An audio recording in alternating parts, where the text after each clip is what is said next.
Hello mga loves! Kumusta po kayo? Masarap at masustansyang almusal po palang niluto ni Mama kaninang umaga. At kaninang tanghali ay nagsundo naman po si Mama sa amin. Si Mama lang po palang nagsundo mga loves. At sinabay niya na rin po yung mga kasama ko po lagi sa pagsundo. Napakainit nga po ng panahon kaya eto nga po't napapainom pa po ako ng tubig. Na-refresh nga po ako mga loves pagkatapos ko pong uminom. Pagka-uwi nga po pala namin mga loves ay dumiretso na po kami dito sa may karinderya para po tumingin ng ulam na mabibili po namin. Hindi nga po namin alam ni Mama kung ano po yung bibilhin namin. Kaya ito na lang pong napili ko. Hindi ko nga po alam kung ano pong luto ito. At lumipat po kami sa kabila mga loves para naman po tumingin ng gulay. Pagkabukas ko nga po ay ito po agad ang nagustuhan ko. Ginisang sprouted po pala ito. At mukhang masarap nga po ang pagkakaluto. Kaya kumuha po kami ni Mama ng isang order. Ginisa nga po pala ito sa karne at meron pa pong patola. Kaya eto nga't hinahanda na po ni Lola yung order namin. Ngayon nga lang po pala kami nakabili ng ulam kay Lola. 30 pesos po pala ang isang order ng gulay po nila. Pero okay lang po dahil marami naman po ang bigay nila. Dito lang po pala ito malapit sa pinagbilhan po natin ng karne kanina. At pagka-uwi po pala namin ni Mama sa bahay ay nagbihis lang po ako tapos niluto po namin ni Mama yung saluyot. Dinengdeng po pala ang luto po namin ni Mama dito. Solo dahon ng saluyot nga lang po pala ito mga loves. Nagpakulo lang po si Mama ng konting tubig. Tapos naglagay lang po siya ng bawang at sibuyas, nor shrimps at saka po bagoong. At nung kumulo na po itong tubig ay nilagay po namin yung dahon ng saluyot. Pinakuluan nga lang po pala namin ito ni Mama ng saglit. Pagkatapos ay luto na po ito mga loves. Napakabilis nga lang pong maluto nito. Hindi na nga po pala namin ito in-overcook. Para po hindi po mawala yung sustansya. At pagkaluto po pala nito mga loves ay naglagay lang po ako sa isang bowl. Naghahanda na nga po pala kami para po makakain na rin po kami. Binili po pala ni Papa ito pong saluyot kaninang umaga kay Lola. At eto na po pala yung mga inaihanda po namin ni Mama. Tara mga loves, kain na po tayo. Inuna ko na nga po palang kinain ito pong sprouted at saka po yung natirang itlog kaninang umaga. At pagkatapos mga loves ay nagpapak na rin po ako ng dahon ng saluyot. Mas gusto ko po kasi pinapapak ito mga loves. At kung minsan ay nagkakanin din po ako.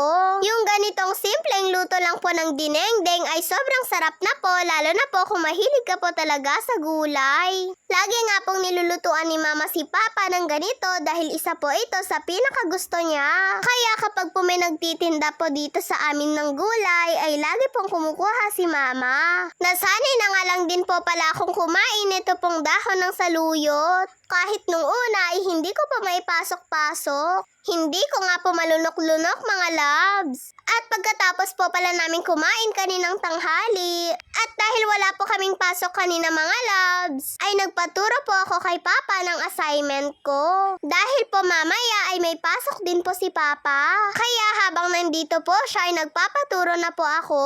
Kapag po kasi hapon ang schedule ni Papa sa duty niya, ay hindi niya na po ako natutulungan sa mga assignment ko. Mas gusto ko po kasi na si Papa ang magturo sa akin. Mas naiintindihan ko po kasi kung paano po siya mag-explain. At nakukuha ko po kaagad yung sagot dahil po tinuturuan niya po ako ng mabuti. At nung nakaramdam nga po ako ng gutom habang gumagawa po ako ng assignment, ay napatimpla nga po ako ng gatas. At bumili din po ako ng biskwit ko. Mga loves, mag-shoutout nga lang po pala ako ng saglit. Shoutout po kay Kuya Charles Justin Javeloza, Micaela May Minon, Rexy Kauntoy, Alex Paguntalan, Riz Lorraine Idion, Krisha Gian Masalang, Raiza Laika Estaras, Lian Ramos, Micaela Jayeka Domingo, Marisa Estiloro,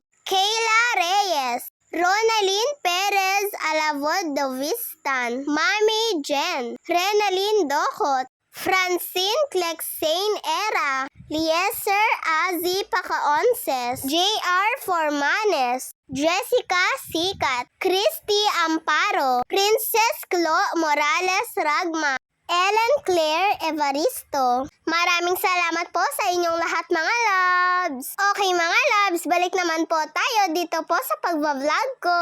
Kaninang hapon ay bigla nga pong na-crave si mama. Gusto nga daw po niya ng hot cake. Pero dahil kulang-kulang naman po yung ingredients na gagamitin ni mama, wala po kasi siyang star margarine. Kaya nagmix na lang po si mama ng cornstarch. Tapos naglagay po kami ng condensed at isang itlog. At nung may halo-halo na nga po ito ni mama, ay mag-try po ako kung paano po ito iluto. Ito nga pong una ko pong subok ay hindi ko nga po na perfect. Pero ang sabi po ni mama ay okay lang daw po. Unang beses ko pa lang naman daw po itong ginawa. Hindi nga po perfect yung pagkabilog mga loves. Pero dahil gusto ko po ma-perfect ay sumubok po ulit ako sa pangalawang beses. At syempre nung ginawa ko na nga po pala ito mga loves ay medyo na-perfect ko na nga po ito.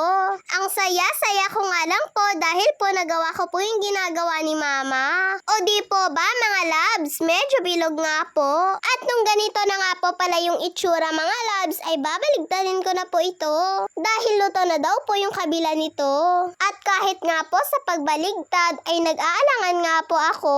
Mabuti na lang po mga loves at wala pong nagkalat. O di po ba? Perfect! At nung naluto na po ito mga loves ay ilalagay ko na nga po pala ito sa plato. Nakarami din po pala kami ni mama ng gawa. O perfect na po itong pangmerienda po namin mga loves. At dahil busy nga po ako sa paggawa ng assignment ay nagluto na po pala si mama ng uulamin namin. Ginisa-gisa niya nga lang po pala ito pong karne mga loves. Pagkatapos ay hinalo niya na po ito sa monggo. Napakaalsa nga po ng monggo na nabili namin. Ang mga gulay nga po pala na ihalo po namin ni mama dito ay merong okra, talbos ng kamote at saka po ay kangkong. Napaka-vegetarian nga po natin ngayong araw dahil puro gulay po ang nakakain natin. At sa wakas ay nakaluto na din po si mama. Tiyak makakakain na naman po ako ng marami-rami nito. Yun lang po mga loves, maraming salamat po sa panonood nyo. Mag-iingat po kayo palagi. God bless to all. Bye-bye po!